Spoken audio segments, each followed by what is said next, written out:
Coucou mes divas, coucou mes amours, comment vous allez? J'espère que vous allez bien. Moi, je vais très bien. Merci aux nouveaux abonnés de ma chaîne YouTube.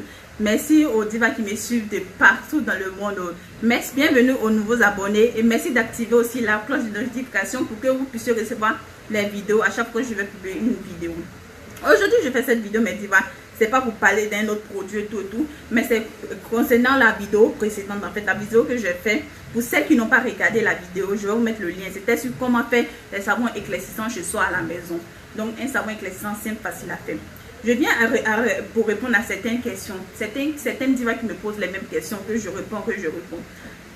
Premièrement, c'est sur les savons.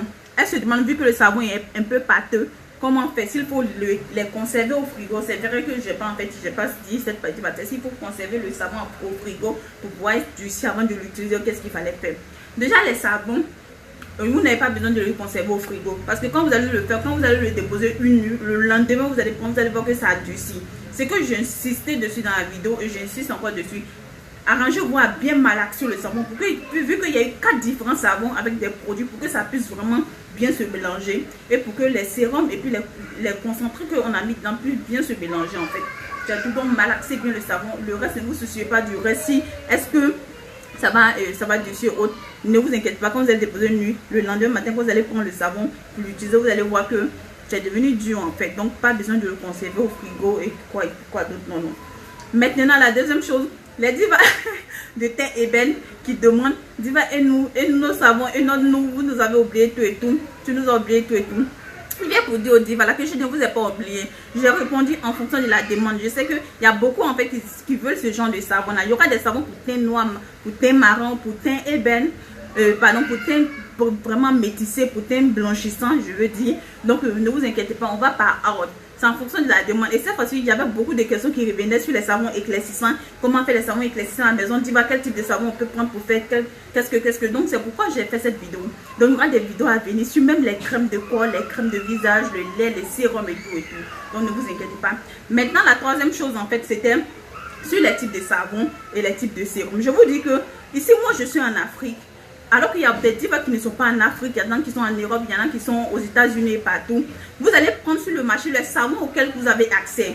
Avant de prendre, déjà, prenez un savon qui ne soit pas à base de hydroquinone. Si ce n'est pas à base de hydroquinone, c'est déjà un bon savon. Maintenant, vous allez prendre, dans la vidéo, j'ai sélectionné 4 types de savons. J'ai pris un savon à base de, gourmand éclaircissant, vu que c'est un savon éclaircissant qu'on fait.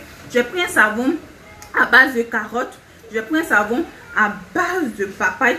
Et puis j'ai pris un savon antiseptique à base de trucs. Bon, si vous avez un autre savon qui soit un antiseptique, qui n'est pas obligé, ce n'est pas obligé forcément de mettre un savon antiseptique là-dedans qui prévient les problèmes de peau en fait. Moi je l'ai mis parce que la plupart du temps, souvent les divas qui prennent les savons, les mélanges, elles viennent non, en fait j'ai pris quand j'ai commencé à me laver, ça me démangeait, ça m'a donné des dates, ça m'a donné des sites, alors que j'ai pas mis des trucs dangereux là-dedans et tout. Donc c'est en prévention de ça que j'ai conseillé en fait de mettre ce genre de savon pour prévenir ces bobos de peau. Sinon si vous n'avez pas eu un savon comme ça, c'est pas grave, vous pouvez utiliser.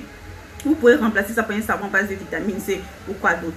Donc c'était ça. Et concernant les concentrés, moi j'ai pris aussi les concentrés que j'ai utilisés, que j'ai testés, que j'utilise souvent et que j'adore, que je conseille aux clientes qui achètent et qu'elles adorent. C'est en fonction de ça que j'ai conseillé. Si vous n'avez pas accès à ça, vous n'êtes pas obligé de prendre. Et j'ai même dit dans la vidéo que concernant la vitamine, vous avez une autre vitamine à côté de vous, une vitamine E, prenez-la. Que ce soit la même vitamine que la mienne ou pas, prenez-la. Si vous avez une autre vitamine qui soit pas de la même marque, prenez-la. Il faudrait que ce soit de la vitamine C et E, de la pure vitamine E en fait. C'est ça en fait que je recherche. Pour le côté hydratant de la peau, nourrissant de la peau et tout. Concernant le concentré blanchisseur que j'ai mis, la dernière fois j'ai eu à expliquer à une diva que on mis ce blanchisseur à glutathione. Vous pouvez prendre un autre blanchisseur pour mettre et tout. Vous pouvez mettre ça, je ne pas et tout. Maintenant il y a une diva qui m'a demandé bon, est-ce qu'on pouvait mettre de la poudre de kojic et tout. Je pense qu'il y aurait des vidéos que je vais faire sur les savons à base d'acide kojic, les savons à base de trucs. Quand est-ce qu'il faut mettre la poudre de kojic là-dedans, quand est-ce qu'il faut mettre la poudre de kojic dans un savon, quand est-ce qu'il faut mettre la poudre de glutathione ou autre. Donc je pense que ce savon-là n'était pas tout ça actuellement. C'est un savon à base de fruits en fait, à base de concentré de fruits de légumes et tout. Donc c'est un savon à base de concentré de fruits. Donc je pense que c'était le côté éclaircissant. Maintenant, on n'est pas allé encore du côté glutation ou du côté kojic. Vous voyez d'abord. Donc, c'était juste pour éclaircir ça. Merci aux divas qui me suivent. Merci de partager toujours les vidéos, d'inviter vos amis à regarder, de vous abonner à ma chaîne, d'activer la cloche de notification pour pouvoir recevoir les vidéos. Et pour celles qui n'ont pas regardé la vidéo de comment faire son savon à la maison, je vais mettre le lien en bas. Et mon WhatsApp est toujours ouvert pour vos commandes. Mes produits sont toujours disponibles pour avoir un teint. Parce que je vous ai dit 2019, notre thème c'est quoi? Laissez son teint parler de soi. Donc, laissez votre peau, votre teint, votre peau parler de vous en fait. Quand vous arrivez dans une salle, éclairez ça par l'éclat de votre peau. Et ensuite, maintenant, vous pouvez ouvrir la bouche pour parler. Donc, c'était une parenthèse. Bisous, bisous. C'était Diva Rosie. Hasta luego.